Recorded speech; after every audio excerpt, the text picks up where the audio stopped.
কিরে বন্ধু বলো, এত দূর থেকে আড্ডা দিবার এলাম শখ করে, তুই এরকম মন খারাপ করে বসে আছিস কে?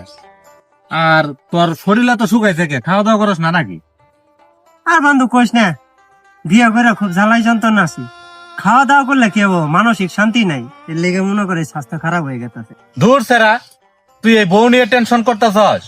মানুষ যেরকম 3 বেলা ভাত খা, আর আমি ওরকম 3 বেলা বউরে পিড়াই, বউ কথা শুনবো না কে? তাই নাই বন্ধু।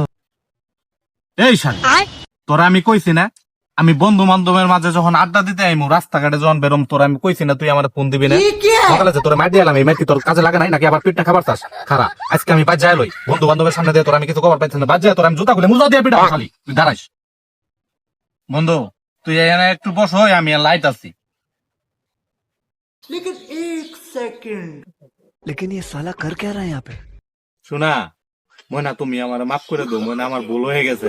তুমি তো বুঝোই আমি বন্ধু বান্ধবের সামনে একটু পাট নিয়ে কথা কইছি ময়না। তুমি যে সকালে আমার ধরে মারলা, এটা তো আমি জানি। আজকে ময়না না, তুমি আমার বাড়িতে গেলে আমার ইচ্ছে মতো তুমি মারো, তোমার যত প্রকার খুশি, যেইভাবে তোমার খুশি হুতাই মারো, পাইতাল করে মারো, যে খুশি তুমি আমার মারো। তাও ময়না আমার মাফ করে দিও ময়না, আমার ভুল হয়ে গেছে ময়না, আমার মাফ করে দাও তুমি। বন্ধু